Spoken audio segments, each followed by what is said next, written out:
Imagine it's January. You wake up and two of your free storage heaters have stopped working. The only way to keep the flat warm now is expensive daytime electricity. You report the repair. You expect it fixed in a couple of weeks. Instead, you spend nearly 3 months chasing appointments, waiting for contractors, and wondering when your heating will actually be sorted. That's exactly what happened to Ryan. By the end of it, his housing association had paid him £300 in compensation. Let me tell you how a routine heating repair turned into a 3-month ordeal.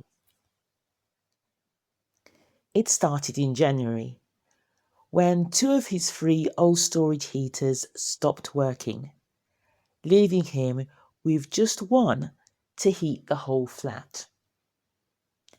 With 2 heaters down, he had no choice but to rely on more expensive daytime electricity just to stay warm. To be fair to the housing association, they agreed to replace all 3 heaters, not just the 2 that had failed. The 3 new replacements were worth well over £2,000 before installation even started. It sounded straightforward. It wasn't. The trouble started almost immediately. A contractor turned up, but the visit had never been properly confirmed. Wasted trip. Then came the appointment that really summed up the whole thing.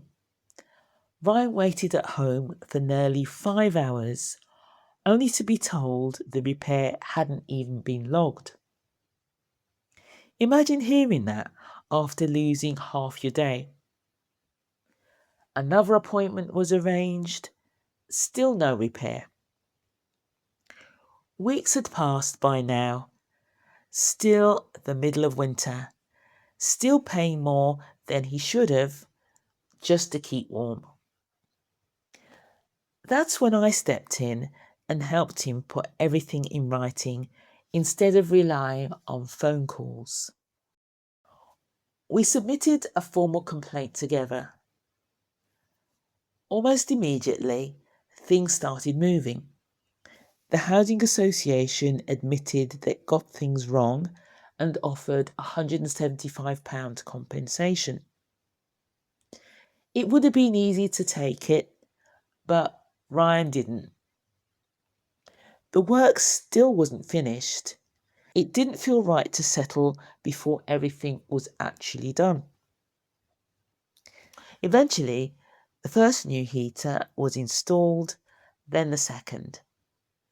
For a moment, it seemed like the end was in sight. Then another appointment was missed. The job still wasn't finished. Finally, after 3 months, the last heater was installed. We honestly thought that was the end of it. It wasn't.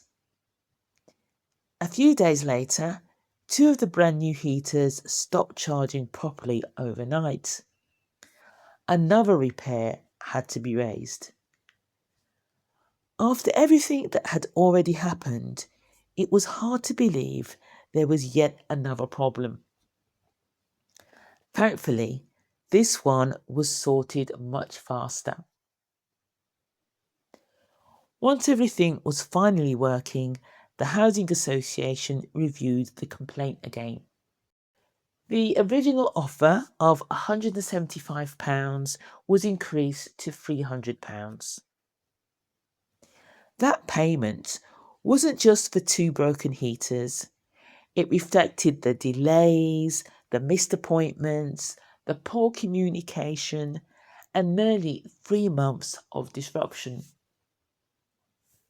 In the end, Ryan received £300 in compensation and 3 brand new storage heaters worth well over £2,000. Looking back, this should have been a routine repair. Instead, it turned into a 3-month saga that cost Ryan time, money, and a lot of unnecessary frustration. Thankfully, it got there in the end. If you had a similar experience with your landlord or housing association, I'd love to hear about it in the comments. And if you'd like help writing a complaint of your own, feel free to email me at tenantmattersuk@gmail.com. I'll be happy to help.